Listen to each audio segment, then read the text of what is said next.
Today you'll experience a life simulation, the life of an ancient salt smuggler. In the late Yuan Dynasty, 1340 AD, you were born in a small fishing village next to the Huai salt fields. Your father was a salt household worker, boiling salt exclusively for the imperial court. Salt households were the lowest class in the Yuan Dynasty, hereditary, unable to change professions, worse off than farmers. Your family lived in a thatched hut that leaked when it rained, eating coarse grain mixed with sand. Ironically, your family boiled salt their entire lives, but couldn't afford to eat it themselves. You started helping your father work at 5 years old. Every day before dawn, you carried seawater to the workshop and boiled salt over the fire. One large iron pot, boiling for a full day and night, yielded just a few pounds of salt. The smoke stung your eyes, and the fire cracked your skin open. You asked your father, "We boil so much salt, why can't we eat any ourselves?" Your father said, "All this salt belongs to the court. We're just slaves working for them." As you grew up, you began to understand just how valuable salt was. The Yuan Dynasty enforced a salt and iron monopoly. All salt was controlled by the imperial court. The court set salt prices extremely high. Official salt cost 20 to 40 times its production cost. Common people would get sick and die without salt, but couldn't afford the official price. And salt household workers like you earned only a few copper coins per pound of salt produced. The enormous profits in between were all swallowed by the court and licensed salt merchants. When you were 14, a stranger came to your village. He wore rough cloth, but carried a knife at his belt. He found your father and whispered, "Brother, the salt you boil every day only earns you a few coins from the court. Sell it to me, and I'll pay you 10 times as much." Your father's face went white with fear, waving his hands frantically. "I wouldn't dare." After the man left, you asked your father who he was. Your father said, "He's a salt smuggler. If caught, it means execution of the entire family." The winter you turned 16, your father fell ill. Years of smoke and fire had ruined his lungs long ago. Your family couldn't afford a doctor, so you watched helplessly as he coughed blood day after day. On his deathbed, he gripped your hand. "Son, never touch smuggled salt. It's a dead end." You nodded through your tears, but in your heart, you'd already made a different decision.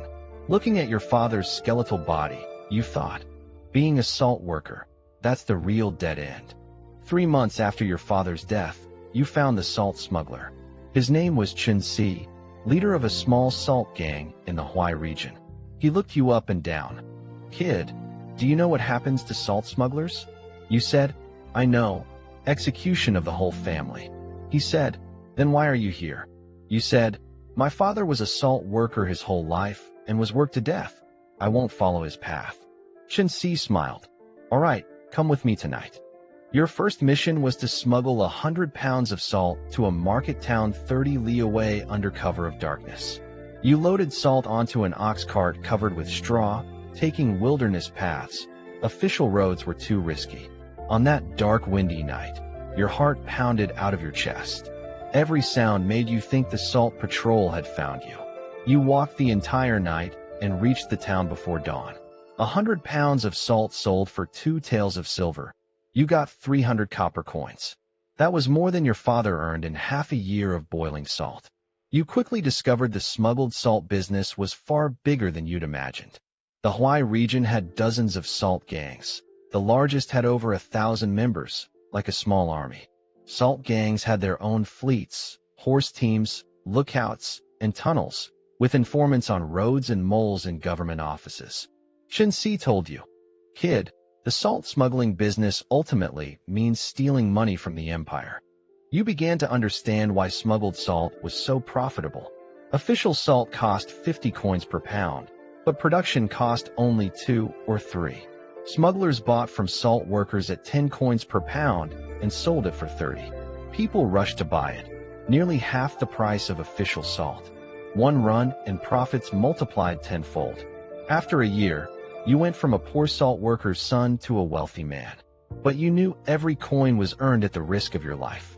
The Yuan Dynasty's salt laws were extremely harsh. The court established salt transport commissions everywhere, specifically to hunt down smugglers. Salt patrols were soldiers authorized to kill smugglers on the spot. Captured smugglers faced exile at best, and execution of their entire clan at worst. You witnessed a captured smuggler beheaded publicly in the marketplace, his wife and 2 children exiled to forced labor on the frontier. From that day on, you always carried a knife when you went out. When you were 20, Chun-Si was ambushed by a salt patrol during a smuggling run and died from 3 arrows. The gang was leaderless and on the verge of falling apart. You stepped forward. Brothers, Chun-Si is gone, but the road must continue. I'll lead us. Some objected, saying you were too young. Without another word, you took 20 men and recovered the salt shipment that had been seized when Chun-Si died. After that, no one questioned you again.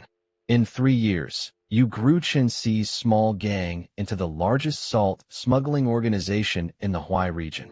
You had over 300 men, a dozen boats, and controlled every smuggling route from the Huai region to Jiangnan.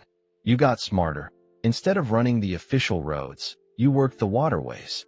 You bought fishing boats as cover, fishing by day, unloading salt from hidden compartments by night. Salt patrols inspected several times and found nothing. You quickly realized that hiding alone wasn't enough. You needed to grease the wheels of government. You began spending big money to bribe salt commission officials. 500 taels of silver a year to a county patrol chief, and he'd look the other way. 3,000 taels to a commission clerk, and he'd reveal patrol routes in advance. Eventually, you even bribed the salt commissioner's own advisor. You discovered these officials were even greedier than you. At 25, you bought a grand mansion in Yangzhou and married a salt merchant's daughter. She didn't know you smuggled salt. She thought you were a legitimate merchant. You opened several shops in Yangzhou as cover, selling tea and silk. You lived better than even the licensed salt merchants. Sitting in your garden drinking tea, your childhood at the salt fields felt like a previous life. The salt smuggling trade had its own code. First, never sell adulterated salt mixed with sand to the people. Second, if caught, never betray your brothers. Third, take care of your brothers' families. You'd seen too many gangs collapse from infighting, so you set an iron rule. Anyone who betrays a brother, 3 generations of their family pay. It sounds brutal, but this was a business where you licked blood off the blade. Either be harder than the government, or get out of the business. In the late Yuan Dynasty, the empire descended into chaos. Court corruption reached its peak. Mongol nobles only knew how to squeeze the common people dry. The Yellow River flooded, plague spread, and people could no longer survive. Rebellions erupted everywhere. The Red Turban Army raised their banner in northern Huai. You received news. Salt smuggler Zhang Shicheng had raised an army in Gaoyu. Like you, Zhang Shicheng was also a salt smuggler from the Huai region.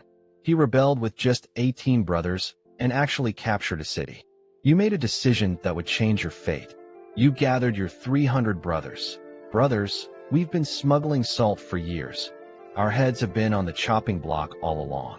Now the world is in chaos. Rather than wait to be wiped out by the court, let's make history ourselves.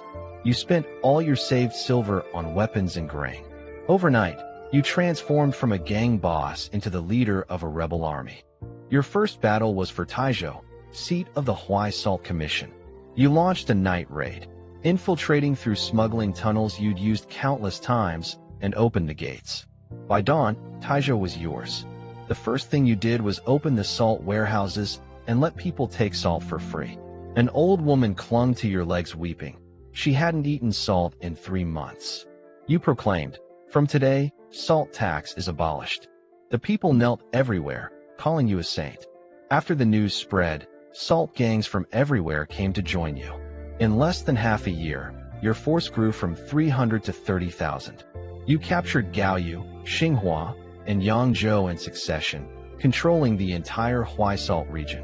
Half your army were former smugglers who knew every waterway and tunnel, more agile in battle than regular troops.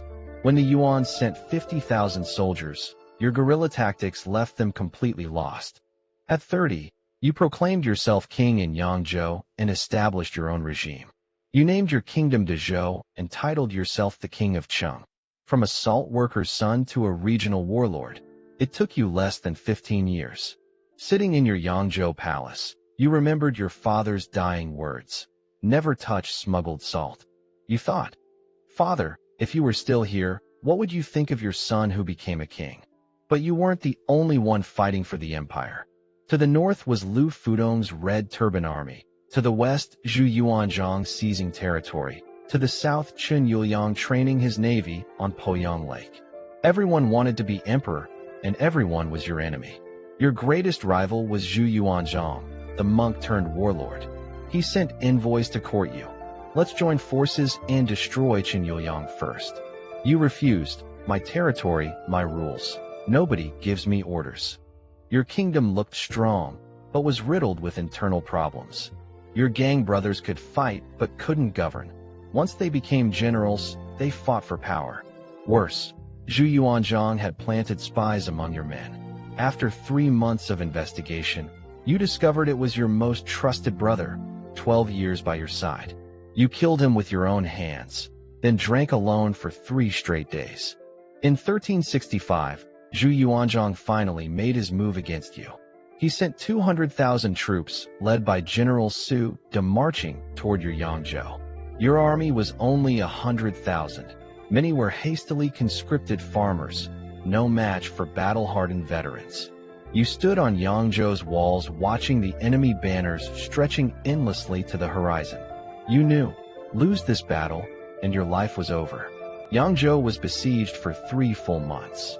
Zhu Yuanzhang's army cut all your supply lines. Food in the city dwindled. First the civilians went hungry, then even your soldiers began to starve. You distributed all the grain from your palace and ate the same thin porridge as your soldiers. When someone urged surrender, you said, Zhu Yuanzhang won't spare me even if I surrender. He wants my life. Better to die fighting. At least I'll have a whole body to bury. In the 4th month, Yangzhou fell. Zhu Yuanzhang's forces broke through the east and south gates simultaneously. Your defenders were too starved to lift their swords. You fought street by street with your last few hundred brothers, retreating block by block. Your wife hid with the children in a secret room. You had no time to find her.